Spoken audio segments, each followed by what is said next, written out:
ஹரஹர சங்கர ஜெய ஜெய சங்கர காஞ்சி சங்கர காமகோடி சங்கர. பக்தியை தாண்டி நிறைய பேருக்கு கடவுளை நேரில் தரிசனம் பண்ணணுங்கிற ஆசை இருக்கு. அதே சமயம் கலியுகத்திலே இது சாத்தியமாங்கிற சந்தேகமும் கூடவே வந்துடுறது. உண்மையான பக்தியும் அசைக்க முடியாத நம்பிக்கையும் கடவுளை பார்த்தே தீருவேங்கிற வைராக்கியமும் இருந்தால் நிச்சயம் கடவுளுடைய தரிசனம் நமக்கு கிடைக்கும். அதிலே எந்த சந்தேகமும் இல்லை.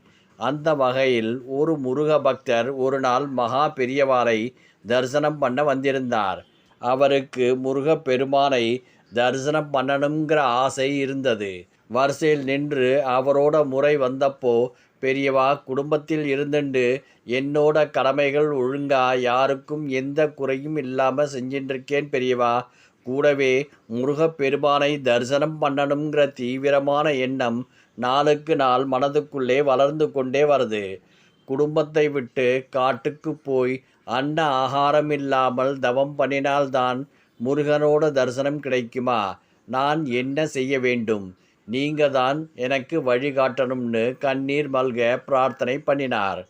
அப்போது பேசிய பெரியவா, கந்தர் சஷ்டி கவசம் மாதிரி ஸ்கந்தகுரு கவசம் ஒன்று இருக்கு. அதை சாந்தானந்த சுவாமிகள் எழுதியிருக்கிறார். முருகப் பெருமானை குருவா நினைத்து அவரை பற்றி பாடியதுதான் ஸ்கந்தகுரு கவசம். அதிலே முருகப் பெருமானோட மூல மந்திரம் சொல்லப்பட்டிருக்கு.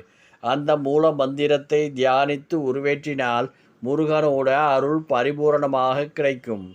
மும்மலங்களாகிய ஆணவம், கண்மம், மாயை மூணும் நம்மளை விட்டு போய்விடும். லட்சம் முறை இந்த மூல மந்திரத்தை ஜபித்தால் எண்ணியதெல்லாம் கிட்டும், யம பயம் அகன்றோடும்னு சொல்லியிருக்கார். அதையே கோடி முறை ஜபம் பண்ணினா முருகன் ஜோதி ஸ்வரூபமாக தரிசனம் கொடுத்து முக்தியையும் கொடுத்திடுவார்.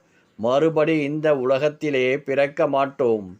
இதுதான் இந்த மூலமந்திரம். ஓம் சௌம் சரவணபவ ஸ்ரீம் க்ரீம் க்ளீம் க்ளௌம் சௌம் நமக. இந்த மந்திரத்தை தினமும் 108, 1008, 10,008 இல்லை அதுக்கு மேலே உங்களால் எத்தனை முறை ஜபிக்க முடியுமோ அத்தனை முறை முருகனை நினைத்து ஜபம் பண்ணிட்டே வந்தால் முருகனோட அருள் நிச்சயம் கிடைக்கும்னு சொன்னார்.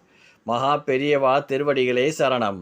ஹரஹர சங்கர ஜெய ஜெய சங்கர காஞ்சி சங்கர காமகோடி சங்கர.